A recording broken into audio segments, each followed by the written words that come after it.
ನಮಸ್ಕಾರ. ಎಲ್ಲರಿಗೂ 73ನೇ ಸ್ವಾತಂತ್ರ್ಯೋತ್ಸವದ ಶುಭಾಶಯಗಳು. ಈ ದೇಶಕ್ಕೆ ಸ್ವಾತಂತ್ರ್ಯ ಬಂದು 73 ವರ್ಷಗಳು ಕಳೆದುವುದು.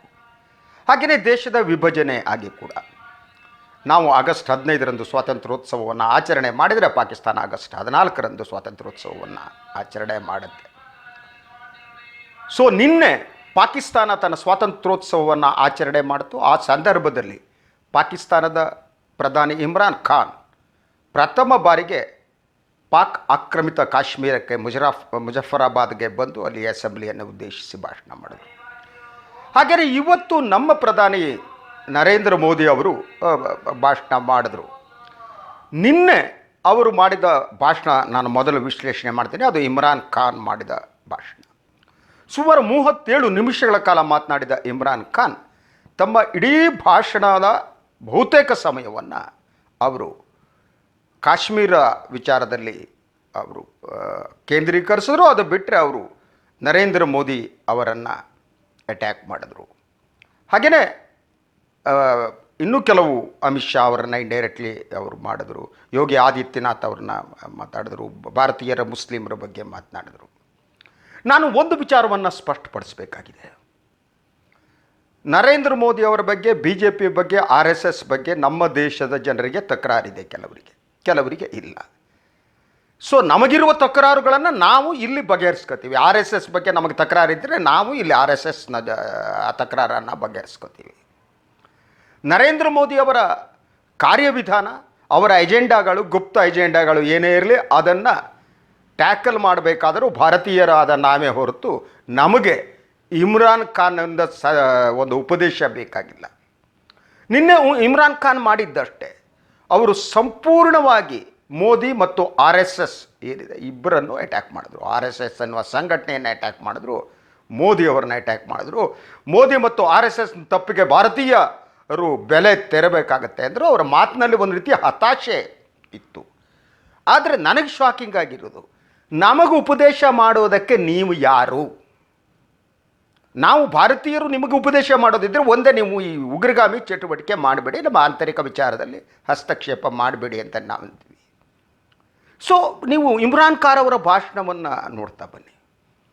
ಅವರು RSS ಹಾಗೂ ನರೇಂದ್ರ ಮೋದಿ ಅವರನ್ನ ಟಾರ್ಗೆಟ್ ಮಾಡಿದ ಮೇಲೆ ನೆಕ್ಸ್ಟ್ ಮಾಡಿದ್ದು ಭಾರತದಲ್ಲಿ ಯಾವ ಸ್ಥಿತಿ ಇದೆ ಅನ್ನೋ ಮಾತನಾಡ್ತಾರೆ. ಅವರು ಭಾರತದಲ್ಲಿ ಜುಡಿಷಿಯರಿ ಹಾಳಾಗಿ ಹೋಗ್ಬಿಟ್ಟಿದೆ. ಭಾರತದಲ್ಲಿ ಮೀಡಿಯಾ ಸಂಪೂರ್ಣವಾಗಿ ಮೋದಿ ನಿಯಂತ್ರಣವಿದೆ. ಸುಳ್ಳುಗಳನ್ನು ಹಬ್ಬಿಸಲಾಗುತ್ತೆ. ಪಾಕಿಸ್ತಾನದಲ್ಲಿ ಜುಡಿಷಿಯರಿ ಹೇಗಿದೆ ಅಂತ ನಮಗೆಲ್ಲ ಗೊತ್ತಿದೆ. ಪಾಕಿಸ್ತಾನದಲ್ಲಿ ಪ್ರತಿಪಕ್ಷದ ಬಹುತೇಕ ನಾಯಕರನ್ನ ಜೈಲಲ್ಲಿ ಇಡಲಾಗಿದೆ.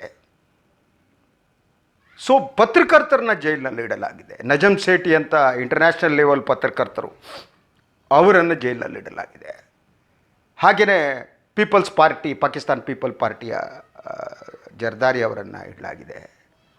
ನವಾಜ್ ಶರೀಫನ್ನು, ಇವರು ಬಂದು ನಮಗೆ ಸ್ವಾತಂತ್ರ್ಯದ ಬಗ್ಗೆ ಬುದ್ಧಿ ಹೇಳುವ ಸ್ಥಿತಿಗೆ ಬಂದಿದ್ದಾರೆ. ಇವರು ಪಾಕಿಸ್ತಾನ ಜನತಂತ್ರದ ಬಗ್ಗೆ ನಮಗೆ ಬುದ್ಧಿ ಹೇಳಬೇಕಾದ್ದು. ಇದನ್ನು ನಾವು ಪ್ರತಿಭಟಿಸಬೇಕಾಗಿದೆ. ನಮಗೆ ಬಹಳ ಭಾರತೀಯ ನಾಯಕರಿಗೆ ಒಂದು ಸ್ಪಷ್ಟತೆ ಇರಬೇಕು. ದೇಶದ ಹೊರಗಡೆಯ ಪ್ರಶ್ನೆ ಬಂದಾಗ ನಾವು ನಮ್ಮ ದೇಶದ ಪ್ರಧಾನಿಯ ಸಂರಕ್ಷಣೆಗೆ ಹೋಗಬೇಕು. ದೇಶದ ಒಳಗಡೆ ನಾವು ಅವ್ರ ವಿರುದ್ಧ ಹೋರಾಟ ಮಾಡಬೇಕು. ಮೋದಿಯ ಪಾಲಿಸಿ ವಿರುದ್ಧ, ಕೋಮುವಾದದ ವಿರುದ್ಧ ಹೋರಾಟ ಮಾಡಬೇಕಾದ್ದು ನಮ್ಮ ಕರ್ತವ್ಯ. ದೇಶದ ಹೊರಗಡೆ ಅಲ್ಲ. ದೇಶದ ಹೊರಗಿನವರು ನಮ್ಮ ಮೇಲೆ ಆಕ್ರಮಿಸುವ ಸ್ಥಿತಿ ಬಂದಾಗ ನಾವೆಲ್ಲ ಒಂದಾಗಿ ಅವ್ರನ್ನೇ ಎದುರಿಸಬೇಕಾಗಿದೆ. ಇನ್ನೊಂದು, ಅವರು ಭಾರತೀಯ ಮುಸ್ಲಿಮರ ಬಗ್ಗೆ ಭಾಳ ಪ್ರೀತಿ ವಿಶ್ವಾಸವನ್ನು ತೋರಿಸ್ತಾರೆ. ಪಾಕಿಸ್ತಾನದಲ್ಲಿ ಅಲ್ಪಸಂಖ್ಯಾತರ ಸ್ಥಿತಿ ಹೇಗಿದೆ ಅಂತ ನಮಗೆ ಗೊತ್ತು. ಆದರೆ ಭಾರತೀಯ ಮುಸ್ಲಿಮರು ಭಾರತದ ಪ್ರೇಮಿಗಳವರು, ದೇಶ ಪ್ರೇಮಿಗಳವರು. ಸ್ವಾತಂತ್ರ್ಯ ಹೋರಾಟ ಕಾಲದಿಂದ ಮುಸ್ಲಿಮರು ಹಿಂದೂಗಳ ಜೊತೆಯಾಗಿ ನಿಂತು ಹೋರಾಟ ಮಾಡಿದವರು. ಅವರಿಗೆ ದೇಶಭಕ್ತಿ ಇದೆ. ಅವ್ರಿಗೆ ದೇಶಭಕ್ತಿ ಇಲ್ಲ ಅಂದರೆ ಪಾಕಿಸ್ತಾನಕ್ಕೆ ಹೋಗ್ತಿದ್ರು. ಅವರು ಈ ದೇಶವನ್ನು ಪ್ರೀತಿಸ್ತಾರೆ. ಈಗ ಹೇಳ್ತಾರೆ ಕಾಶ್ಮೀರದಲ್ಲಿ ಈ ಸ್ಥಿತಿ ಆದಮೇಲೆ ಭಾರತೀಯ ಮುಸ್ಲಿಮರು ಸುಮ್ಮನಿರಲ್ಲ ಅಂತ. ಭಾರತದಲ್ಲಿ 20 ಕೋಟಿ ಮುಸ್ಲಿಮರಿದ್ದಾರೆ. ಅವರು ದೇಶಭಕ್ತರು, ಈ ದೇಶಕ್ಕಾಗಿ ಟೊಂಕ ಕಟ್ಟಿ ನಿಲ್ಲುವವರು. ಕಾಶ್ಮೀರದಲ್ಲಿ ಏನು ಸೈನ್ಯ ಇದೆ ಅಲ್ಲಿಯೂ ಕೂಡ ಮುಸ್ಲಿಮರಿದ್ದಾರೆ ಸೈನ್ಯದಲ್ಲಿ. ನೀವು ಅವರಿಗೆ ಚಿತಾವಣೆ ಮಾಡಿ ಎತ್ತಿ ಕಟ್ಟುವ ಕೆಲಸವನ್ನು ಮಾಡ್ತಾಯಿದ್ದೀರಿ ಸನ್ಮಾನ್ಯ ಇಮ್ರಾನ್ ಖಾನ್ ಅವರೇ. ನೀವು ಆ ರೀತಿ ಭಾರತೀಯ ಮುಸ್ಲಿಮರನ್ನ ನೀವು ದಾರಿ ತಪ್ಪಿಸೋಕ್ಕಾಗಲ್ಲ. ಕಾಶ್ಮೀರಿ ಮುಸ್ಲಿಮರನ್ನ ನಿಮಗೆ ದಾರಿ ತಪ್ಪಿಸೋಕ್ಕಾಗಿರಲಿಲ್ಲ. ಉಗ್ರಗಾಮಿಗಳನ್ನ ಬಿಟ್ಟು ಯಾರೋ ಅಲ್ಲಿಲ್ಲೂ ಕೆಲವರು ಕಲ್ಲು ಹೊಡೆಯೋದು ಇನ್ನೊಂದು ಮಾಡಿದರೆ ಹೊರತು ಬಹುತೇಕವಾಗಿ ಕಾಶ್ಮೀರಿ ಮುಸ್ಲಿಮರು ದೇಶಭಕ್ತರು, ಭಾರತದ ಬಗ್ಗೆ ಪ್ರೀತಿ ಇಟ್ಕೊಂಡಂಥ ಜನ. ಹಿಂದೂ ಮತ್ತು ಮುಸ್ಲಿಮರು ಈ ದೇಶದಲ್ಲಿ ತುಂಬ ಪ್ರೀತಿ ಸೌಹಾರ್ದದಿಂದ ಬದುಕ್ತಾರೆ. ಮಧ್ಯೆ ಇದೆ ಇಲ್ಲ ಸಣ್ಣ ಪುಟ್ಟ, ಅದು ನಾವು ಬಗೆಹರಿಸ್ಕೊತೀವಿ. ಯಾರಿಗೆ ಬುದ್ಧಿ ಹೇಳ್ಬೇಕಾ ನಾವು ಹೇಳ್ತೀವಿ, ಅದು ನಮ್ಮನೆ ಬರ ವಿಲ್ ಡೂ ದ್ಯಾಟ್. ಹಿಂದೂ ಮುಸ್ಲಿಮರ ನಡುವೆ ಇರುವ ಈ ಮನಸ್ಸು ಗೊತ್ತಿದೆ ನಮಗೆ ಗೊತ್ತಿದೆ. ಇಂಡಿಯಾದವರಿಗೆ ಸೆಕ್ಯುಲರಿಸಮನ್ನು, ಸರ್ವಧರ್ಮ ಸಮಪಾಲು, ಸರ್ವಧರ್ಮ ಸಮಬಾಳು ಅನ್ನೋದನ್ನು ಯಾರೋ ಪಾಕಿಸ್ತಾನದ ಇಮ್ರಾನ್ ಖಾನ್ ಕಳಿಸ್ಬೇಕಾಗಿಲ್ಲ. ಇದು ಕ್ರಿಕೆಟ್ ಅಲ್ಲ, it is not A cricket. ಬದುಕು ಇದು, ರಾಜಕೀಯ ಇದು, ಸಾಮಾಜಿಕ ಸ್ಥಿತಿ. ನಮ್ಮ ಇಡೀ ಭಾರತ ದೇಶಕ್ಕೆ ಒಂದು ನೆಲೆಗಟ್ಟಿದೆ, ಒಂದು ಪರಂಪರೆ ಇದೆ. ಪರಧರ್ಮ ಸಹಿಷ್ಣುತೆಯೇ ಭಾರತದ ಹಿಂದೂ ಧರ್ಮದ ಮೂಲ. ಅದು ನಮಗೆ ಪರಧರ್ಮ ಸಹಿಷ್ಣುತೆ ಇದೆ, ವಿರೋಧ ಅಲ್ಲ. ಆ ಕಾರಣಕ್ಕೆ ಭಾರತದಲ್ಲಿ ಬೇರೆ ಬೇರೆ ಧರ್ಮಗಳು ಹುಟ್ಟಿವೆ. ಸಂತರು ಹುಟ್ಟಿದ್ದಾರೆ, ಸೂಫಿ ಸಂತರಿದ್ದಾರೆ ಹುಟ್ಟಿದ್ದಾರೆ. ಶಿಶುನಾಳ್ ಶರೀಫ್ರಂಥವ್ರು ಇಲ್ಲಿ ಹುಟ್ಟಿದ್ದಾರೆ, ಕಬೀರ್ ಅಂಥವ್ರು ಇಲ್ಲಿ ಹುಟ್ಟಿದ್ದಾರೆ. ಈ ದೇಶಕ್ಕೆ ನೀವು ಒಂದು ಸರ್ವಧರ್ಮ ಸಹಿಷ್ಣುತೆಯ ಭಾಷಣವನ್ನು ಬಿಗಿಯುವ ಅಗತ್ಯ ಇಲ್ಲ. ಬಟ್ ಇಮ್ರಾನ್ ಖಾನದ್ದು ಇದು ಉದ್ದಟತನ. ಇದನ್ನು ಈ ದೇಶದ ಎಲ್ಲ ನಾಯಕರು ಖಂಡಿಸಬೇಕು ಅಂತ ನಾನು ಇಷ್ಟಪಡ್ತೀನಿ. ಕಾಂಗ್ರೆಸ್ ನಾಯಕರಾಗಿರಲಿ, ಬೇರೆ ಪಕ್ಷದ ನಾಯಕರು ದೇಶದ ಪ್ರಧಾನಿಗೆ ಇನ್ನೊಂದು ದೇಶದವರು ಅವಮಾನ ಮಾಡ್ತಾರೆ ಅಂದಾಗ ನಾವು ನಿಂತ್ಕೋಬೇಕು. ಅವರಿಗೆ ಇನ್ನೊಂದು ಅಸ್ತ್ರವನ್ನು ಕೊಡಕೂಡ್ದು. ಆದರೆ ಕಾಂಗ್ರೆಸ್ ಆ ಸೂಕ್ಷ್ಮತೆಯನ್ನು ಕಳೆದುಕೊಂಡಿದೆ, ಇನ್ನೊಂದು ಅಸ್ತ್ರವನ್ನು ಅವ್ರು ಕೊಡ್ತಾನೆ ಇದ್ದಾರೆ. ಇನ್ನು ಇಮ್ರಾನ್ ಖಾನ್ ಭಾಷಣ ಉಳಿದ ಅಂಶಗಳತ್ತ ನೋಡ್ತಾ ಹೋಗಿ, ಅವರು ನಾವೆಂದಿದ್ದರೂ ಕೂಡ ಕಾಶ್ಮೀರಿ ನಮ್ಮ ಸಹೋದರರ ಜೊತೆಗೆ ನಿಲ್ತೀವಿ. ನಿಂತೇನು ಮಾಡ್ತೀರಿ? ಅಂತಾರಾಷ್ಟ್ರೀಯ ಮಟ್ಟದಲ್ಲಿ ನಾವು ಈ ವಿಚಾರವನ್ನು ತರ್ತೀವಿ, UN ಹೋಗ್ತೀವಿ, UN ಹೇಳ್ತೀವಿ. ಆದರೆ ಭಾರತ ಮಾಡಿದ್ದೇನು? ನೀವು UN ಹೋಗೋದು, UN ಇಂಟರ್ಫಿಯರೆನ್ಸು ಏನು ಅಂಥ ಸ್ಥಿತಿ ಏನು ಬಂದಿದೆ? ಈಗಾಗಲೇ UN 11 ರೆಸಲ್ಯೂಷನ್ಗಳನ್ನ ಪಾಸ್ ಮಾಡಿದೆ, ಯಾವ ರೆಸಲ್ಯೂಷನ್ ಏನು ಇಂಪ್ಲಿಮೆಂಟ್ ಆಗಿಲ್ಲ. ಈಗ 12ನೇದಕ್ಕೊಂದು ನೀವು ಸಿದ್ಧಾಗಿ ಮಾಡಿಸ್ಬೋದು. ಸೊ ಭಾರತದ ಅವಿಭಾಜ್ಯ ಅಂಗ ಆಗಿರುವ ಕಾಶ್ಮೀರ ಏನಿದೆ, ಅಲ್ಲಿಯ ಆಂತರಿಕ ಸ್ಥಿತಿಯನ್ನು ಬದಲಾಯಿಸುವುದು ಭಾರತದ ಹಕ್ಕು. ಅದರ ಪರಿಣಾಮದ ಬಗ್ಗೆ ನಮ್ಮದು ಭಿನ್ನಾಭಿಪ್ರಾಯ ಇರ್ಬೋದು. ನಾವು ಅದನ್ನು ಮೋದಿ ಹತ್ರ ಮಾತಾಡ್ಕೊತೀವೋ, ಇನ್ನೊಬ್ಬರ ಹತ್ರ ಮಾತಾಡ್ತೀವಿ. ಇಮ್ರಾನ್ ಖಾನ್ಗೆ ನಾವು ಹೇಳೋ ಅಗತ್ಯ ಇಲ್ಲ ಹೌ ಟು ಹ್ಯಾಂಡಲ್ ಇಟ್. ನೀವು ಅಂತಾರಾಷ್ಟ್ರೀಯ ಸಮುದಾಯವನ್ನು ನಿಮ್ಮ ತೆಕ್ಕೆಗೆ ತೆಗೆದುಕೊಳ್ಳುವ ಯತ್ನ ಮಾಡ್ತಾ ಇದ್ದೀರಿ. ಆ ಮಾತನ್ನೇ ನೀವು ನಿನ್ನೆ ಮುಜಫರಾಬಾದ್ನಲ್ಲಿ ಹೇಳಿದ್ದೀರಿ. ಆದರೆ ಅಂತಾರಾಷ್ಟ್ರೀಯ ಸಮುದಾಯಕ್ಕೆ ಪಾಕಿಸ್ತಾನ ಏನು, ಇಂಡಿಯಾ ಏನು ಅನ್ನೋದು ಗೊತ್ತಿದೆ. ಆ ಕಾರಣಕ್ಕೆ ನೀವು ಹೋದ ತಕ್ಷಣ ಅಂತಾರಾಷ್ಟ್ರೀಯ ಸಮುದಾಯ ಬಂದು ನಿಮ್ಮ ಬೆಂಬಲಕ್ಕೆ ನಿಲ್ಲುತ್ತೆ ಅಂತ ನಾನು ನಂಬಿಲ್ಲ. ಆದರೆ ನೀವು ಟ್ರೈ ಮಾಡ್ತೀರಿ, ಅದೇ ಇಟ್ಸ್ ಎ ಕಂಟ್ರಿ, ನಿಮ್ಮ ಹಣೆ ಬರ. ಇನ್ನೊಂದು ಸ್ಥಿತಿಯನ್ನು ಗಮನಿಸಿ, ನೀವು ಏನು ಆಕ್ರಮಿತ ಕಾಶ್ಮೀರ ಏನಿದೆ, ನೀವು ಪಾಕ್ ಆಕ್ರಮಿತ ಕಾಶ್ಮೀರ, ಅದಕ್ಕೆ ಆಜಾದ್ ಕಾಶ್ಮೀರ ಅಂತ ಕರಿತೀರಿ. ಯಾವ ಬದನೆಕಾಯಿ ಆಜಾದಿ ಇದೆ ರೀ? ಎಲ್ಲಿ ಸ್ವಾತಂತ್ರ್ಯ ಅನ್ನೋದು ಎಲ್ಲಿದೆ? ಕಾಶ್ಮೀರ ಆಜಾದಿ ಅನ್ನುವ ಪ್ರಶ್ನೆಯೇ ಇಲ್ಲ. ಇವನ್ UN ರೆಸಲ್ಯೂಷನ್ನಾಗಲೇ ಅಂತಾರಾಷ್ಟ್ರೀಯ ಮಟ್ಟದಲ್ಲಿ ಈ ಆಜಾದಿ ಅನ್ನುವ ಶಬ್ದಕ್ಕೆ ಬೆಲೆ ಇಲ್ಲ. ಈವನ್ UN ಮೊದಲ ರೆಸಲ್ಯೂಷನ್ಗಳಲ್ಲೂ ಅಷ್ಟೇ ಇದಕ್ಕೆ ಅಲ್ಲಿ ಜನಮತಗಣನೆ ನಡೀಬೇಕು, ಇದು ಪಾಕಿಸ್ತಾನಕ್ಕೆ ಹೋಗಬೇಕೋ ಭಾರತಕ್ಕೆ ಹೋಗಬೇಕೋ ಅಲ್ಲಿಯ ಜನ ತೀರ್ಮಾನ ಮಾಡಬೇಕು ಅಂತ ಹೇಳಿದ್ದಾರೆ. ಆಜಾದಿ ಪ್ರಶ್ನೆಯನ್ನು ಎತ್ತಿಟ್ಟಿಲ್ಲ. ನೀವು ಆಜಾದ್ ಕಾಶ್ಮೀರ ಅಂತ ಬೋರ್ಡ್ ಹಾಕ್ಕೊಂಡಿದ್ದೀರಿ. ಆ ಕಾಶ್ಮೀರದ ಸ್ಥಿತಿ ಹೇಗಿದೆ ಅನ್ನುವುದು ಎಲ್ಲರಿಗೂ ಗೊತ್ತಿದೆ. ಅಲ್ಲಿಯೇ ಪ್ರತಿಭಟನೆಗಳು ಪ್ರಾರಂಭ ಆಗಿವೆ, ಅಭಿವೃದ್ಧಿ ಶೂನ್ಯ ಆಗಿದೆ. ಯಾವುದೇ ರೀತಿಯ ಅಭಿವೃದ್ಧಿ ಪಾಕಾಕ್ರಮಿತ ಕಾಶ್ಮೀರದಲ್ಲಿ ನಡೀತಾ ಇಲ್ಲ. ಅಲ್ಲಿ ಒಳಗೆ ನಿಮ್ಮ ವಿರುದ್ಧ, ಪಾಕಿಸ್ತಾನದ ವಿರುದ್ಧ ಜನ ಎದ್ದು ನಿಲ್ತಾ ಇದ್ದಾರೆ. ಯಾಕೆಂದರೆ ಸ್ವಾತಂತ್ರ್ಯ ಇಲ್ಲ, ಹಸಿವು ಇದೆ, ಅಭಿವೃದ್ಧಿ ಕೆಲಸಗಳು ನಡೀತಾ ಇಲ್ಲ. ನೀವು ಆಜಾದ್ ಕಾಶ್ಮೀರ ಅಂತ ಹೇಳಿಕೊಂಡು ಆ ಕಾಶ್ಮೀರ ಭಾಗವನ್ನು ಇಟ್ಕೊಂಡು ಭಾರತದಲ್ಲಿ ಇರುವ ಕಾಶ್ಮೀರದಲ್ಲಿ ಏನಾಗುತ್ತೆ ಹಾಗೆ ನೋಡಿದರೆ ಭಾರತದ ಕಾಶ್ಮೀರದಲ್ಲಿ ಅಭಿವೃದ್ಧಿ ಆಗಿದೆ, ಅದನ್ನ ಡಿನೈ ಮಾಡೋಕ್ಕಾಗಲ್ಲ. ನೀವು ಕಾಶ್ಮೀರಕ್ಕೆ ಹೋಗಿ ಬಂದರೆ ರಸ್ತೆಗಳು ತುಂಬ ಚೆನ್ನಾಗಿವೆ, ಫ್ಲೈಓವರ್ಗಳಿವೆ. ಶ್ರೀನಗರದಲ್ಲಿ ಭಾರತದ ಕಾಶ್ಮೀರದಲ್ಲಿ ಆದ ಅಭಿವೃದ್ಧಿಯ 10% ಪಾಕ್ ಆಕ್ರಮಿತ ಕಾಶ್ಮೀರದಲ್ಲಿ ಆಗಿಲ್ಲ. ಅಲ್ಲಿಯ ಜನ ಮುಗ್ಧರು, ಅವ್ರನ್ನ ಎತ್ತು ಕಟ್ತೀರಿ. ಫಸ್ಟ್ ಟೈಮ್ ಮುಜಫರಾಬಾದ್ ಅಸೆಂಬ್ಲಿಗೆ ಹೋಗ್ಬಿಟ್ಟು ಭಾಷಣ ಹೊಡಿತೀರಿ, ಭಾರತವನ್ನು ಟೀಕೆ ಮಾಡ್ತಾ ಹೋಗ್ತೀರಿ. ನೀವು ಐ ನೋ ದಿಸ್ ಇಸ್ ನಿಮ್ಮ ಹತಾಶೆ ಅನ್ನೋದು ನನಗೆ ಗೊತ್ತು.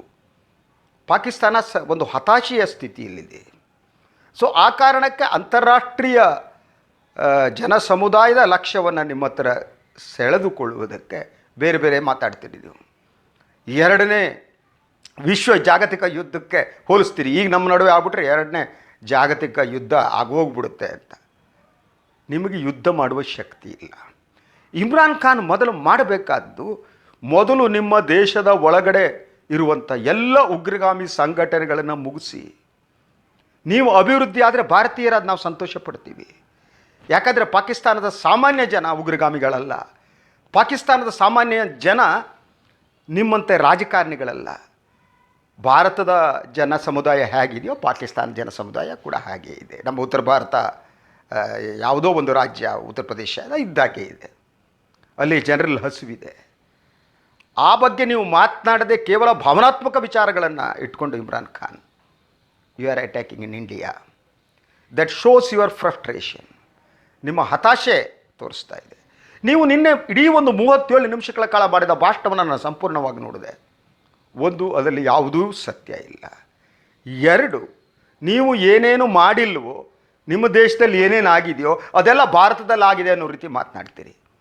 ಆ ಮೂಲಕ ನಿಮ್ಮ ಬಗ್ಗೆನೇ ನೀವು ಮಾತಾಡ್ತಾ ಇದ್ದಂಗೆ ಕಾಣುತ್ತೆ. ಅದು ಪತ್ರಿಕಾ ಸ್ವಾತಂತ್ರ್ಯಕ್ಕೆ ಸಂಬಂಧಪಟ್ಟ ಹಾಗೆ ಇರಬಹುದು, ಅದು ಜುಡಿಷಿಯರಿಗೆ ಸಂಬಂಧಪಟ್ಟ ಹಾಗೆ. ಪಾಕಿಸ್ತಾನ ಜುಡಿಷಿಯರಿ ಹೇಗಿದೆ ಅಂತ ಗೊತ್ತಿದೆ ನಮಗೆ.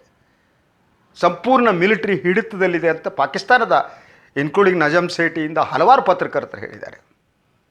ಇಡೀ ಪಾಕಿಸ್ತಾನದ ಜುಡಿಷಿಯರಿ ಮಿಲಿಟರಿ ಹಿಡಿತದಲ್ಲಿದೆ ಅಂತ. ಅದು ತೋರಿಸ್ತಾರೆ ಬಂದೆ. ನೀವು ಇಡೀ ಪ್ರತಿಪಕ್ಷವನ್ನೆಲ್ಲ ಬಡಿದು ಅವ್ರನ್ನ ಒಳಗೆ ಹಾಕ್ಬಿಟ್ಟು ನೀವು ರಾಜಕಾರಣ ಮಾಡ್ತೀರಿ. ಇನ್ನು ಈ ನಮ್ಮ ದೇಶದಲ್ಲಿ ಹಾಗಿಲ್ಲ.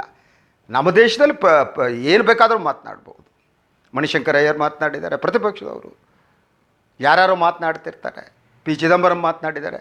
ನಾವೇನೋ ಒಂದು ಬಡಿದು ಒಳಗಾಕಿಲ್ವಲ್ಲ, ಏನೂ ಮಾಡಿಲ್ವಲ್ಲ. ನಾವು ಅವರಿಗೆ ವಾಕ್ ಸ್ವಾತಂತ್ರ್ಯವನ್ನು ಕೊಟ್ಟಿದ್ದೀವಲ್ಲ. ಆ ವಾಕ್ ಸ್ವಾತಂತ್ರ್ಯ ಇಲ್ಲ. ಇನ್ನು ಮಾಧ್ಯಮಗಳಿಗೆ ಸಂಬಂಧಪಟ್ಟ ಹಾಗೆ, ಮಾಧ್ಯಮಗಳು ಮೋದಿ ನಿಯಂತ್ರಣದಲ್ಲಿ ಇದ್ದಾರೋ ಇಲ್ವೋ ಅನ್ನೋದು ನಮಗೆ ಬಿಟ್ಟಂಥ ವಿಚಾರ. We will fight it out. ಪತ್ರಿಕೋದ್ಯಮಿಯಾಗಿ ಈ ದೇಶದ ನಾಗರಿಕರಾಗಿ ನಾವು ಹೋರಾಟ ಮಾಡ್ತೀವಿ, ನಮ್ಗೆ ಗೊತ್ತಿದೆ. ಅದಕ್ಕೆ ಇಮ್ರಾನ್ ಖಾನ್ ಅಂತ ಸಂಪೂರ್ಣ ಮಾಧ್ಯಮವನ್ನು ನಿಯಂತ್ರಿಸುವ ಒಂದು ದೇಶದ ಒಂದು ಸರ್ಕಾರದ ಮುಖ್ಯಸ್ಥರಾಗಿ ನಿಮ್ಮಿಂದ ಉಪದೇಶ ಪಡೆಯಬೇಕಾದ ಅಗತ್ಯ ಅಥವಾ ಅನಿವಾರ್ಯತೆ ನನಗೆ ಇಲ್ಲ. ಸೊ ಈ ಸ್ವಾತಂತ್ರ್ಯ ದಿನದ ಸಂದರ್ಭದಲ್ಲಿ ಮಾತನ್ನು ನನಗೆ ಹೇಳಬೇಕು ಅನ್ನಿಸ್ತು. ಇನ್ನು ಮತ್ತೊಂದು ನಮ್ಮ ಪ್ರಧಾನಿ ಮಾತನಾಡಿದ್ದು, ಅದನ್ನು ನಾನು ಪ್ರತ್ಯೇಕವಾಗಿ ನಾನು ವಿಶ್ಲೇಷಣೆ ಮಾಡ್ತೀನಿ. ಆದರೆ ಪಾಕಿಸ್ತಾನ ಹತಾಶ ಸ್ಥಿತಿಯಲ್ಲಿದೆ. ಪಾಕಿಸ್ತಾನ ಏನನ್ನು ಮಾಡಲಾರದ ಸ್ಥಿತಿ ಇದೆ. ಅದರಂತೆ ಪಾಕಿಸ್ತಾನ ಭಾರತದ ಆಂತರಿಕ ವಿಚಾರದಲ್ಲಿ ಎಂದೂ ಕೂಡ ಹಸ್ತಕ್ಷೇಪ ಮಾಡಿದರೆ ಭಾರತೀಯರು ಅದನ್ನು ಸಹಿಸಲ್ಲ. ನಮ್ಮ ಪ್ರಧಾನಿಯ ಜೊತೆಗೆ ನಮಗಿರುವ ಭಿನ್ನಾಭಿಪ್ರಾಯಗಳು, ನಮಗಿರುವ ಸೈದ್ಧಾಂತಿಕ ವ್ಯತ್ಯಾಸಗಳನ್ನು ನಾವಿಲ್ಲಿ ಬಗೆಹರಿಸ್ಕೊತೀವಿ. ಅದಕ್ಕೆ ನಿಮ್ಮ ಅಡ್ವೈಸ್ ಬೇಕಾಗಿಲ್ಲ ಅಂತ ನಾನು ಹೇಳೋದಕ್ಕೆ ಇಷ್ಟಪಡ್ತೀನಿ. ಇದಾಗಿತ್ತು ಸುದ್ದಿ ವಿಶ್ಲೇಷಣೆ. ನಮಸ್ಕಾರ.